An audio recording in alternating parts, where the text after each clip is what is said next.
오늘 어버이 주일 효자 야곱이라고 하는 제목으로 말씀을 선포하겠습니다. 인생은 착각의 연속이라고 하는 제목으로 인터넷상에 올라온 그 글을 하나 소개하겠습니다.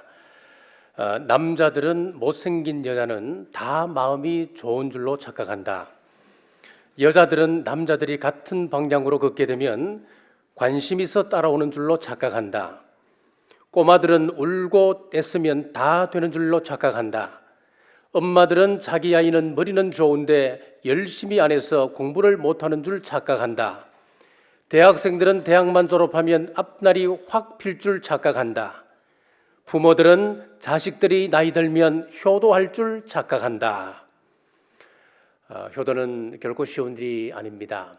내가 효도하고 싶어도 효도하지 못할 때가 옵니다.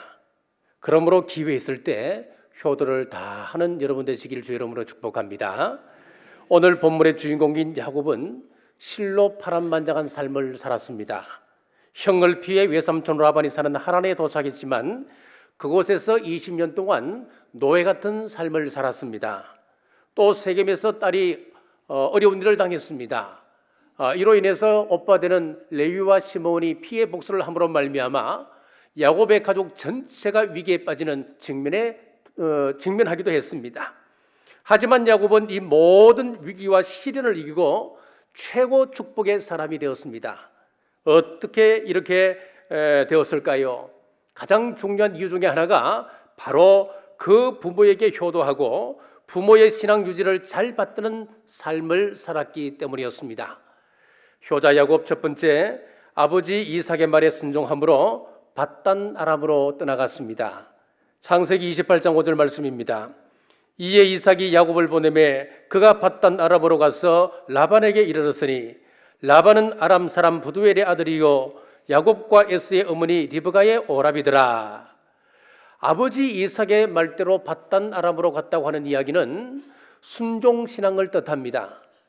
야곱은 어릴 적부터 어머니 장막에 거하면서 어머니로부터 철저한 신앙적 교육을 받았던 사람이었습니다. 아버지 이삭이 연로하여 앞을 보지 못합니다.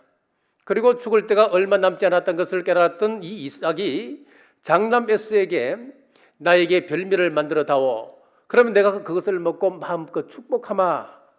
이 이야기를 어머니 리브가가 듣고 둘째 아들 야곱에게 이야기합니다.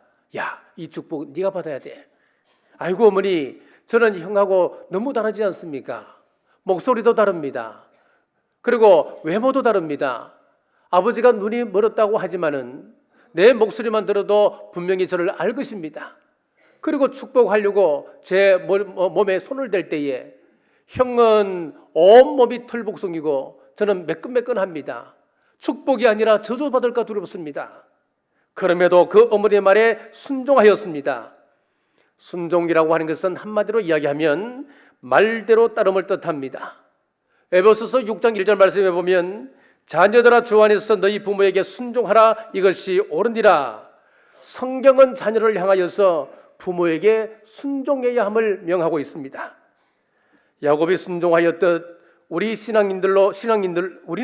신앙인들로 순종을 생활화해야 합니다. 그 순종을 크게 5가지로 정리할 수가 있습니다. 첫 번째는 하나님 말씀에 순종해야 합니다. 창세기 26장 5절 말씀에 이는 아브라함이 내 말을 순종하고 내 명령과 내 계명과 내 율례와 내 법도를 지켰음이라 하시니라.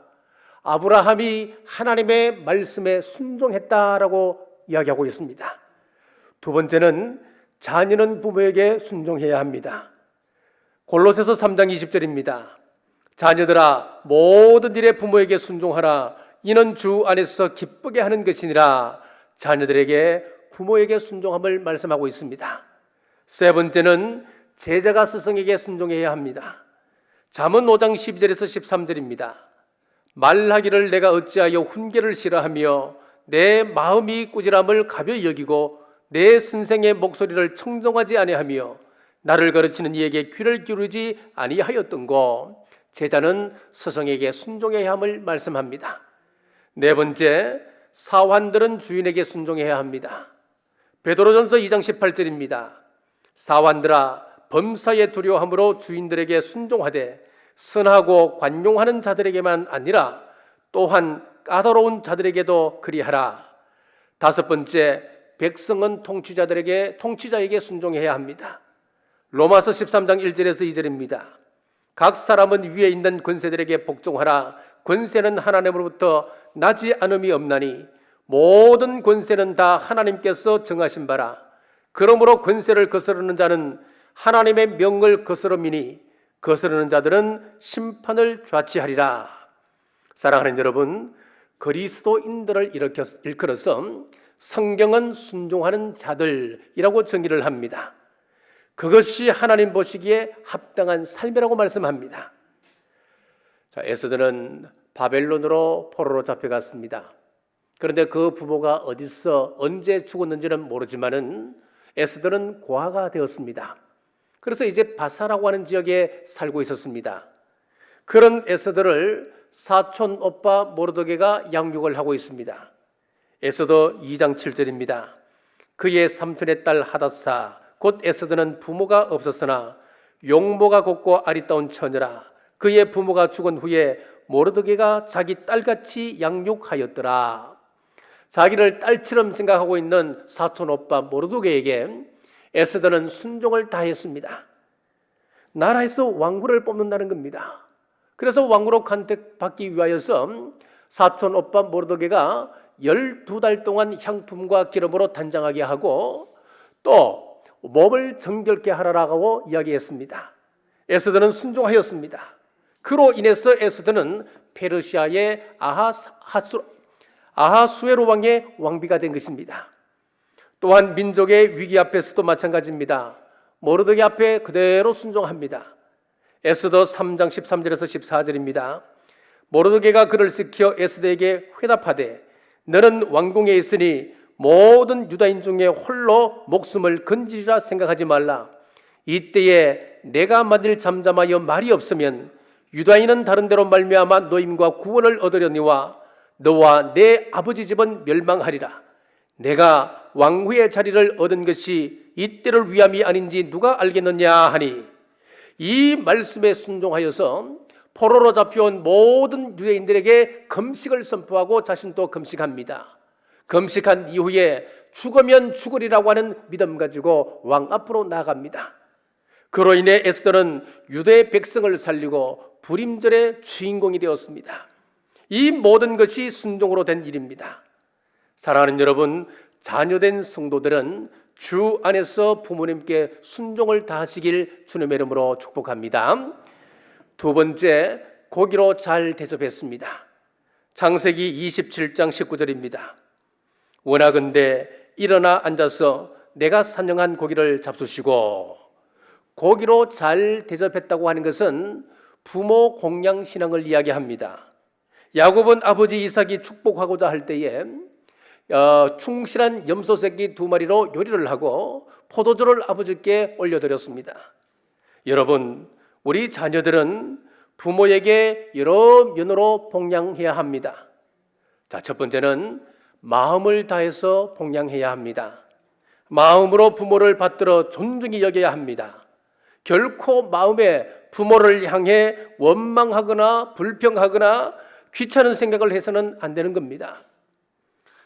농사 짓는 아주 효성스러운 아들이 있었습니다. 밖에서 들어오니까 이제 정신이 온전치 못한 연로하신 어머니께서 이렇게 말합니다. 얘야, 너네 농약은 쳤냐? 라고 물었습니다. 그러니까 이 아들이 두말하지 아니하고 어머니 감사합니다. 어머니께서 말씀하지 않으셨으면 깜빡할 뻔했습니다. 감사합니다. 그리고는 농약통을 치고는 다시 논으로 나가는 겁니다. 자, 사실 이 아들은 서너 시간 전에 논에서 농약을 치고 돌아온 상태였습니다. 자, 이렇게 우리는 마음을 다하여 부모님을 섬겨야 한다고 하는 이야기입니다. 두 번째는 언어로 봉양해야 합니다. 입술의 말로 부모님을 존중하고 받들어야 합니다. 부모님을 향해 그릇된 은사, 예의에 벗어난 은사를 하지 말고 존경하고 사랑함을 입술로 표현해야 합니다. 자, 탈무드에 이런 이야기가 나옵니다. 넉넉지 못한 그런 한 가정에 어느 날 닭고기가 반찬으로 나왔습니다. 아버지가 이렇게 이야기합니다. 얘야, 우리 형편에 닭고기를 먹을 형편이 못 되는데 이 닭고기가 어디서 나느냐라고 물으니까 아들이 퉁명스럽게 이야기합니다. 아버지, 그런 거는 묻지 말고 그냥 드세요. 그런데 이 탈무드에서는 이렇게 결론을 내리고 있습니다. 이렇게 이야기한 그 아들은 천국에 가지 못한다. 왜? 아버지의 마음을 불편하게 했기 때문이다. 그렇게 결론을 내리고 있습니다. 세 번째, 물질로 봉양해야 합니다. 살아계실 때 일정한 용돈을 드려야 합니다. 아니, 내가 다 먹여드리고 입혀드리는데 노인이 무슨 돈이 필요합니까? 그렇게 이야기할지 모르겠습니다만은 어르신들도 친구도 만나고 손주들에게 용돈도 주고 싶은 마음이 왜 없겠습니까? 네 번째, 형제간에 서로 우애로 봉양해야 합니다. 잠언 15장 17절에 보면 여간 채소를 먹으며 서로 사랑하는 것이 살찐 소를 먹으며 서로 미워하는 것보다 나으니라 라고 했습니다. 사람의 행복이 산의 진미를 먹는데 그게 다가 아니라는 겁니다. 좋은 옷을 입고 사는 거 그게 다가 아니라는 겁니다. 부모는 자녀들이 서로 우애하는 그 모습을 보여줄 때에 가장 행복해 한다고 하는 말씀입니다.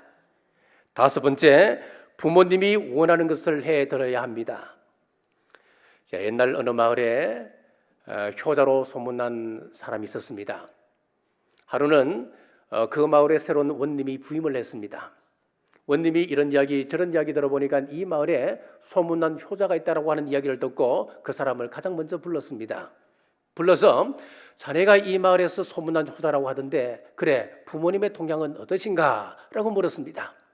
그랬더니 이 효자로 소문난 사람이 대답하기를 예, 우리 어머님은 15년 전에 돌아가시고 아버지가 15년째 홀로 살아올고 계시는데 얼마나 적적할까 싶어서 제가 최대한 우리 아버지를 위하여 삶을 살고 있습니다. 최대한 아버지가 편안한 삶을 사실 수 있도록 제가 모시고 있습니다. 그랬더니만 주위 사람들이 이 마을에서 가장 소문난 효자다 그렇게 이야기를 합니다. 자랑스럽게 이야기를 했습니다. 그랬더니만 이 원님이 호통을 쳤습니다. 이런 고얀 놈, 자기는 15년 동안 마누라 하고 살면서 아버지는 혼자 홀로 15년을 살게 해 새 장가도 드리지 않고 하면서 곤장을 3대 때려서 보내라는 겁니다. 그래서 이 효자가 곤장을 3대 맞고 집에 돌아와서 아버지에게 자초지종 이야기를 했습니다. 아버지, 제가 이렇게 이야기했더니만 곤장을 제가 맞고 그렇게 돌아왔다고. 그랬더니 이 아버지가 하시는 이야기가 이번에는 원님이 제대로 오셨네 하면서 그렇게 좋아하시다는 겁니다. 예. 자식이 원하는 방법으로 효도를 한다고 하지만은 아버지가 원하는 것은 다른 데 있을 수 있다 이야기입니다. 여섯 번째, 눈을 즐겁게 해드려야 됩니다. 한자의 효자를 보면은 늙을 노자에 아들 자자가 서여져 있습니다. 그것은 무슨 이야기냐 하면은 옛날에는 교통수단이 없었기 때문에 불편하신 노모를 밖으로 모시려고 하면은 아들이 등에 업고 나갈 수밖에 없었던 거예요. 그래서 이 효도라고 하는 것은 부모님의 눈을 즐겁게 해드리는 것, 부모님을 바람쐬게 해드리는 것, 그런 의미가 들어있는 겁니다. 요즘 말로 하면 뭐겠습니까? 여행을 시켜드리는 겁니다. 때때로 모시고 나가서 바람도 쐬게 해드리는 것이 효도라고 하는 것입니다. 자, 이 외에도 얼마나 많겠습니까? 야곱은 아버지 이삭을 잘 봉양했습니다. 그랬더니 야곱 또한 자신의 아들 요셉으로 하여금 지극정성으로 봉양받게끔 했습니다. 성경은 말씀합니다. 사람이 무엇으로 심든지 그대로 거둔다 했습니다. 효를 심으면 효를 거둡니다. 불효를 심으면 불효를 거두게끔 되어 있습니다.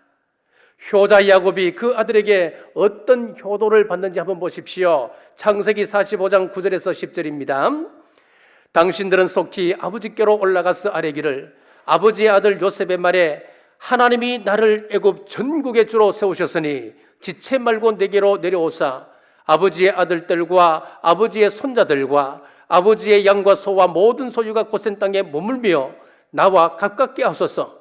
흉년이 아직 5해가 있으니 내가 거기서 아버지를 봉양하리이다. 아버지와 아버지의 가족과 아버지께 속한 모든 사람에게 부족함이 없도록 하겠나이다 하더라고 전하소서. 지금 당시 요셉은 애굽의 총리로 있습니다. 애굽의 총리로 있으면서 7년 풍년을 지혜롭게 잘 준비를 합니다. 하나님께서 풍년을 주셨을 때에 앞으로 다가올 흉년 7년을 준비를 하는 거예요. 곳곳에 창고를 짓고 그리고 그 남아있는 곡식들을 다 저장을 하는 겁니다. 그리고 지금 흉년 2년째 그 형제들을 만나서 지금 이런 이야기를 하고 있는 겁니다. 앞으로 흉년이 몇 년 동안 더 남아있느냐? 자, 추수도 못하고 파종도 못하는 그 시기 앞으로 5년이 남아있다는 거예요. 극심한 흉년, 살아갈 수 없는 흉년이 남아있다는 거예요. 그러니까 이 아들 요셉이 아버지를 걱정하면서 형들에게 전합니다. 형들 가시거든 꼭 전하시라고. 앞으로 5년 큰 흉년이 남아있는데 아버지가 모든 가족들 모든 재산을 끌고 이 애굽으로 내려오면 내가 평안히 모시겠다고, 내가 봉양하겠다고 그렇게 이야기하는 거예요. 사랑하는 여러분, 요셉이 잘 되고 그 아들 야곱이 잘 되고 그 아들 요셉이 잘 된 것은 바로 부모님에게 효도했던 이 모습이 반드시 포함이 되어 있습니다. 성경은 눈이 효도한 자가 복을 받고 그 복을 누리고 있음을 말씀합니다. 열심을 다해 부모님을 봉양하고 효도를 다하는 여러분 되시길 주님의 이름으로 축복합니다. 세 번째, 야곱은 아버지의 축복을 믿었습니다. 창세기 27장 19절의 말씀입니다. 아버지 마음껏 내게 축복하소서. 이것은 부모 축복을 믿는 신앙을 이야기합니다.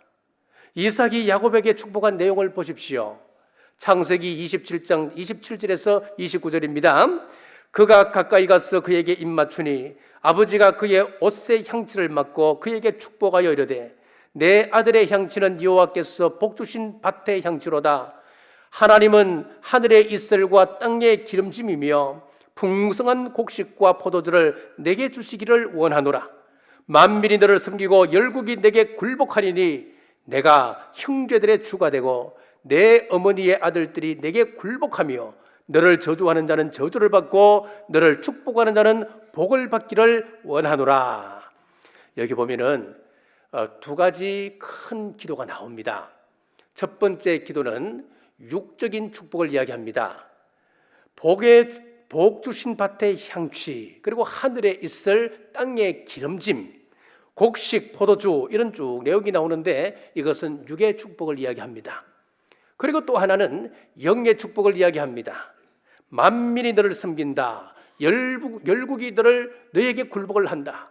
너를 저주하는 자는 저주를 받고 너를 축복하는 자는 복받기를 원한다. 이것은 영적인 축복을 뜻합니다.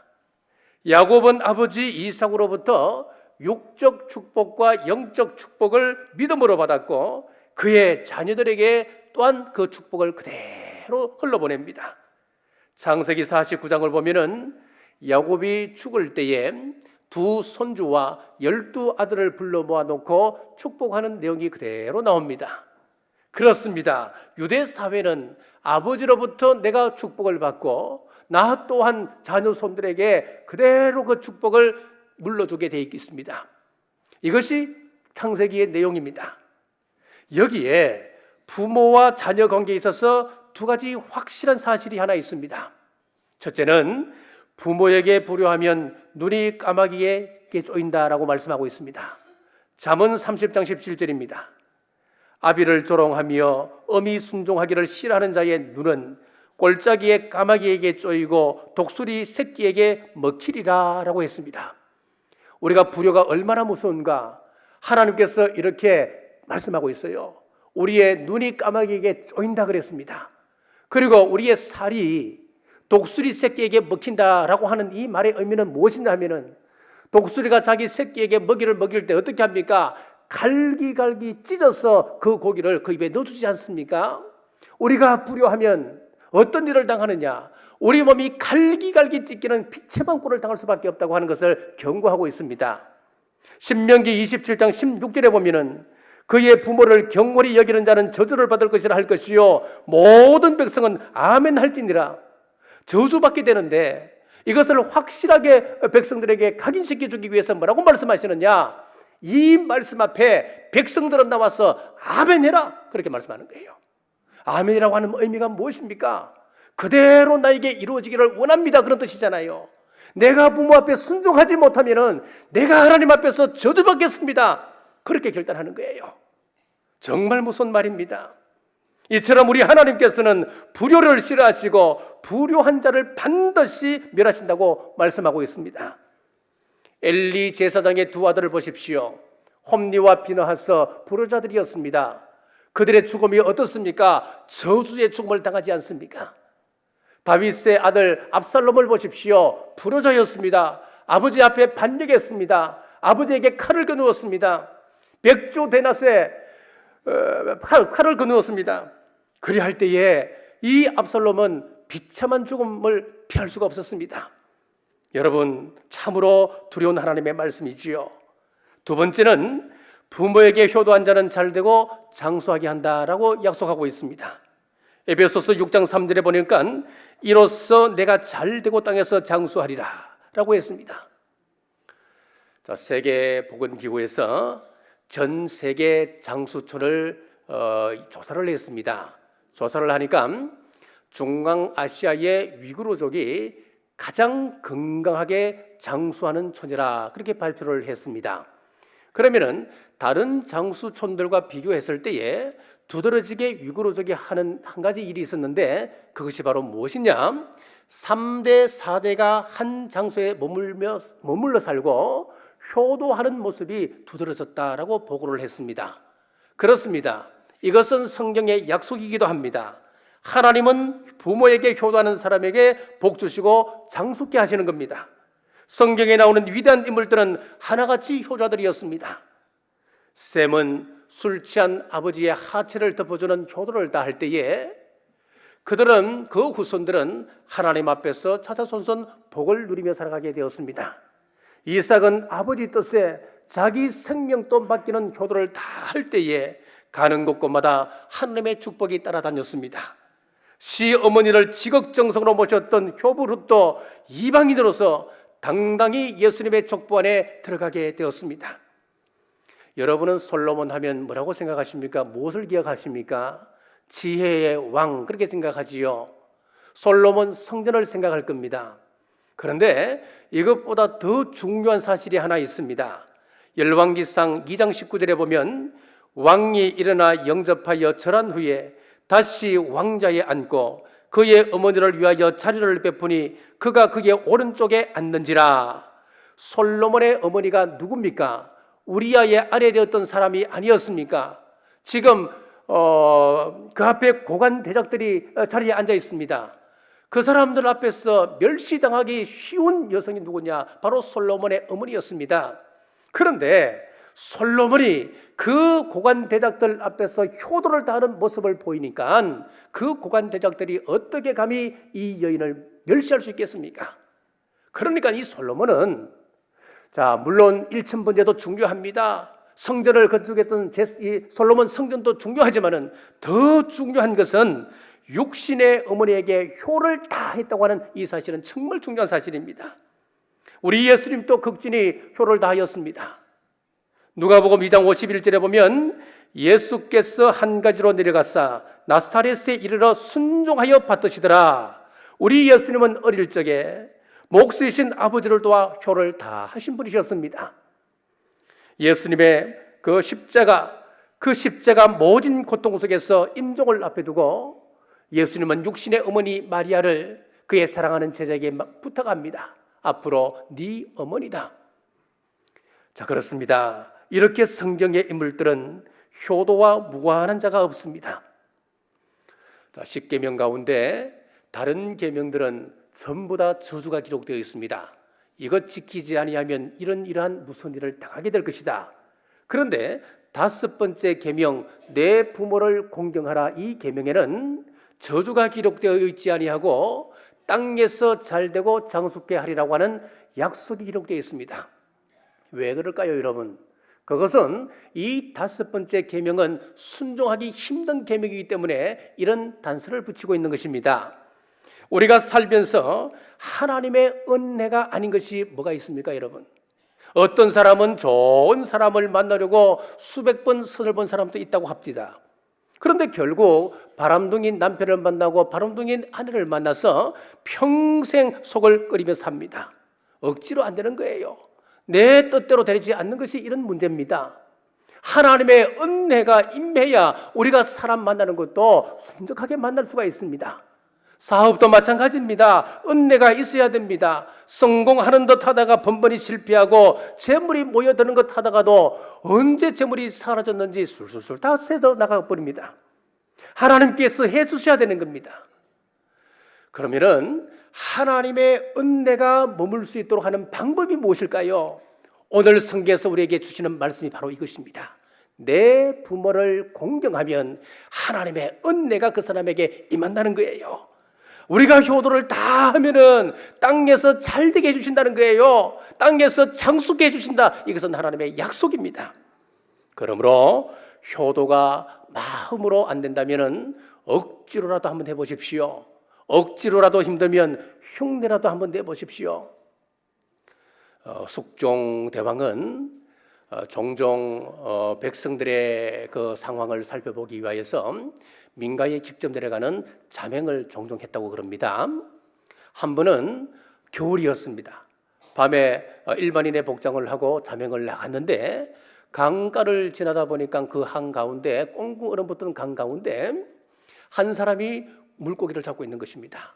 그 추운 날 밤 얼음 위에서 그 조그만 구덩이를 파고 낚시를 하고 있는 그 사람에 다가가서 이 추운 날 뭐하고 있냐고 물어봤더니만 우리 아버지가 물고기를 드시고 싶어 하시길래 물고기 잡기 위하여서 며칠째 밥을 새고 있습니다.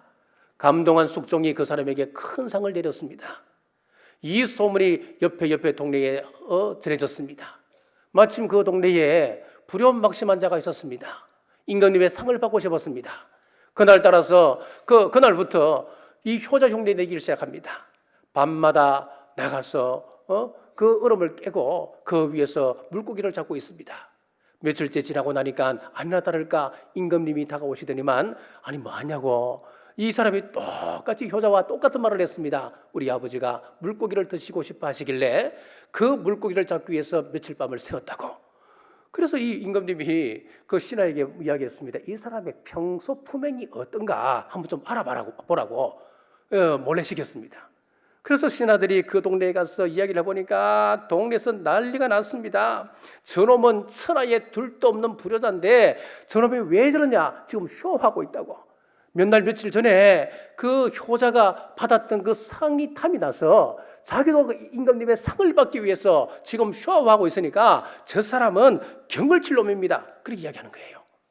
자, 이 이야기를 신하들이 임금님께 전해줬더니만 임금님이 끌끌 웃으시며 하는 이야기가 효도를 흉내라도 내는 것은 좋은 것이지 라고 하면서 그 불효자에게도 효자와 똑같은 상을 내렸다고 하는 이야기입니다. 사랑하는 여러분, 힘들어도 우리 효도하십시다. 안 되면 억지로라도 하십시다. 흉내라도 내십시다. 그리하면 땅에서 잘되고 장수게 하리라고 하는 하나님의 약속이 여러분의 약속됨을 믿으시길 주의 이름으로 축복합니다. 가정과 효의 모습이 무너지고 있는 이때에 오늘 어버이 주일을 맞이하여서 우리 부모에게 순종하고 복양하며 부모의 축복을 믿고 구하는 삶을 살아서 약속하신 땅에서 잘되고 장수하는 복을 누리며 내일의 축복을 예비하는 우리 남부의 온 권속들 되시길 주님의 이름으로 축복합니다. 기도하겠습니다. 우리들에게 부모를 허락하셔서 또 부모님 통하여 하나님 알게 하심을 감사합니다. 오늘 어버이 주일을 맞아서 부모님을 통하여 다시 한번 하나님과의 바른 관계를 생각해 봅니다. 효가 무너지는 이때 하나님과의 바른 관계 속에서 은혜로 효를 잘 감당하게 하옵소서. 부모가 계심으로 효도할 수 있고 효도함으로 땅에서 잘되고 장수하는 복을 누리게 하심을 또한 감사를 드립니다. 우리가 우리 주님 오시는 그날까지 변함없는 이 하나님의 약속을 보여잡고 약속의 종으로 살아가는 남부의 모든 권속들 되게 하여 주옵소서. 다시 오실 예수님 이름으로 간절히 기도드리옵나이다.